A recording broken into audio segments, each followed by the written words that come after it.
POCSO case ஒன்று என்னுடைய நீதிமன்றத்திலே கையாண்ட போது சொத்து சம்பந்தமான பிரச்சனையிலே வாய் தகராறு. பெரியப்பாவுடைய மகன் வழக்கறிஞர், ரெண்டு பேரும் முதல்ல சொத்து சம்பந்தமா பேசிக்கொள்ள ஆரம்பிக்கிறார்கள். அது ஒரு வாய் தகராறாக போய் அந்த பெண்ணை அந்த சகோதரன் கையால் தாக்கக்கூடிய ஒரு சூழ்நிலை வரும்போது அந்த பெண்ணினுடைய குழந்தை அந்த நிகழ்வுகளை, இப்போ உள்ள குழந்தைங்க எல்லாம் ஸ்மார்ட் போன் கையில இருக்கு, வீடியோ படம் எடுக்கிறா. உடனே அந்த வழக்கறிஞருடைய அப்பா, வயசானவர், 25 வயசு, அவர் ஓடி வராரு. என்னடி படம் எடுக்கிற, பேத்தி தானே, தம்பியோட பொண்ணோட பொண்ணு, என்னடி படம் எடுக்கிற, வா இதையும் எடு அப்படின்னு சொல்லி அப்படியே வேஷ்டியை தூக்கி காமிச்சிட்டார். பாவம், அவருக்கு தெரியாது அது என்ன விளைவு வரும் அப்படின்னு. முதல்ல புகார் கொடுக்குறாங்க, பெரியப்பா மேலேயும் அண்ணன் மேலேயும் அந்த பெண் புகார் கொடுக்கும் போது வாய் தகராறு, கெட்ட வார்த்தை பேசுது, 294B 323 324 போட்டு ஒரு முதல் தகவல் அறிக்கை பதிவு செய்யப்பட்டது. புகார்லாம் கொடுத்துட்டு வீட்டில் வந்து பார்த்தா குழந்தை இப்படி ஒரு வீடியோ காமிக்கிறா. இந்த வீடியோவை வச்சு என்ன பண்ண முடியும்னு அவங்களுக்கு விழிப்புணர்வு இல்லை.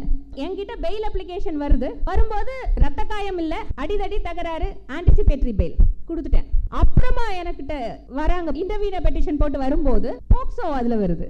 அப்போ எனக்கு எப்படி நீங்க முதல்ல சொல்லலை இதை அப்படின்னு பார்க்கும்போது இந்த வீடியோவை வழக்கறிஞரிடம் கொண்டு அந்த தாய் காண்பித்த போது இது போக்சோ குற்றம், தன்னுடைய ஆணுறுப்பை குழந்தையிடம் உயர்த்தி காண்பிப்பது இந்த சட்டத்தில் தண்டனைக்குரிய குற்றம் அப்படிங்கிறத சொல்லி வழக்கறிஞர் மீண்டும் காவல் நிலையத்தில் போய் புகார சொல்லும்போது ஆல்டரேஷன் போட்டு இந்த குற்றத்தையும் சேர்க்கும் போது அந்த பெரியவருக்கு ஏதாவது தெரியுமா? POCSO minimum sentence 20 years, anticipatory பெயில கேன்சல் பண்ணேனா.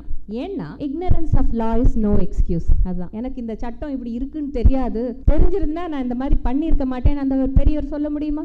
ஸோ இந்த விஷயம் ஏன் நடந்ததுன்னா அவருக்கு அதை பற்றி தெரியாது, இக்னரன்ஸ், அறியாமை. ஏனென்றால் அந்த மாதிரி ஒரு காண்பிப்பதன் மூலம் அந்த குழந்தைக்கு உளவியல் ரீதியான தொந்தரவு ஏற்படும். டாக்டர் சொல்றாரு, ஒரு குழந்தைக்கு இளம் வயதிலே பச்சிளம் குழந்தையாக இருக்கும்போது மனதிலே பதியக்கூடிய ஒரு காட்சி வயது முதிர்ந்து வரும்போது உளவியல் பிரச்சனையாக தொந்தரவு கொடுக்கும், நிரந்தரமாக கொடுக்கும். எனவே தான் நான் இந்த கையேடு மிகவும் முக்கியமானதாக நான் கருதுகிறேன். இதை பற்றி எல்லாரும் தெரிஞ்சுக்கணும்.